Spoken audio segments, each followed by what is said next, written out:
جو لوگ تبلیغی جماعت میں جاتے ہیں یا پھر جانے کی سوچ رہے ہیں وہ یہ ویڈیو ضرور دیکھیں۔ خاص طور پہ یہ ویڈیو تبلیغی جماعت کے ساتھیوں کے لیے ہے۔ میرے حساب سے تو یہ حضرت صحیح کہہ رہے ہیں۔ کن بنیادوں پر دارالعلوم دیوبند نے مولانا سعد کے تعلق سے کہا ہے کہ مولانا سعد گمراہ ہیں اور اہل سنت والجماعت سے ان کے نظریات میچ نہیں کھاتے ہیں؟ دیکھیے دارالعلوم دیوبند کا وہ فتویٰ میں آپ کے سامنے پڑھ کر سناتا ہوں۔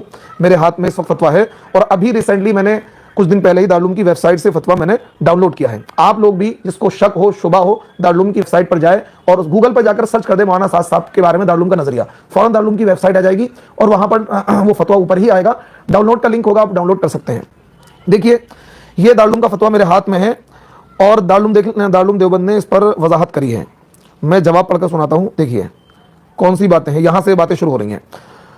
مولانا محمد سعد صاحب کے بیانات کے جو اقتباسات ہم تک موصول ہوئے ہیں، جن کی نسبت ان کی طرف ثابت ہو چکی ہے، یعنی دارالعلوم دیوبند کے پاس بہت سارے بیانات پہنچے تھے اور ان کی نسبت ثابت بھی ہو چکی ہے۔ ایسا نہیں کہ دارالعلوم نے ایسی ہوائی فائرنگ کر کے فتویٰ دے دیا، بلکہ وہ ویڈیو آڈیو کلپ انہوں نے سنی ہے اور اس کے بعد دارالعلوم دیوبند نے فتویٰ دیا ہے۔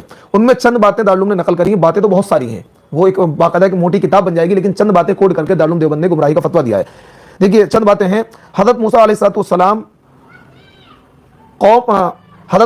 السلام قوم اور جماعت کو چھوڑ کر حق تعالیٰ کی مناجات کے لیے خلوت و عزلت میں چلے گئے، جس سے بنی اسرائیل کے 5,78,000 افراد گمراہ ہو گئے۔ اصل تو موسیٰ علیہ السلام تھے، وہی ذمہ دار تھے، اصل کو رہنا چاہیے۔ ہارون علیہ السلام تو معاون اور شریک تھے، حالانکہ یہ کہنا معاون اور شریک تھے، حالانکہ ہارون علیہ السلام بھی نبی تھے۔ یہ میں اپنی بات کر رہا ہوں، ہارون علیہ السلام خود نبی تھے۔ تو یہ دیکھیے ایک بات تو دارالعلوم نے یہ کوٹ کری ہے۔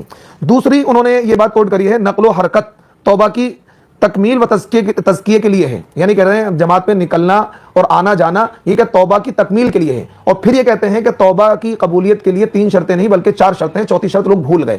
آج تک ہم نے علماء سے، اکابر علماء سے سنا تھا توبہ کی قبولیت کے لیے 3 شرطیں ہیں، چوتھی شرط مولانا سعد صاحب نے ایجاد کر دی اور وہ ہے خروج، یعنی کہ خروج سے مراد ان کا جماعت میں نکلنا ہے۔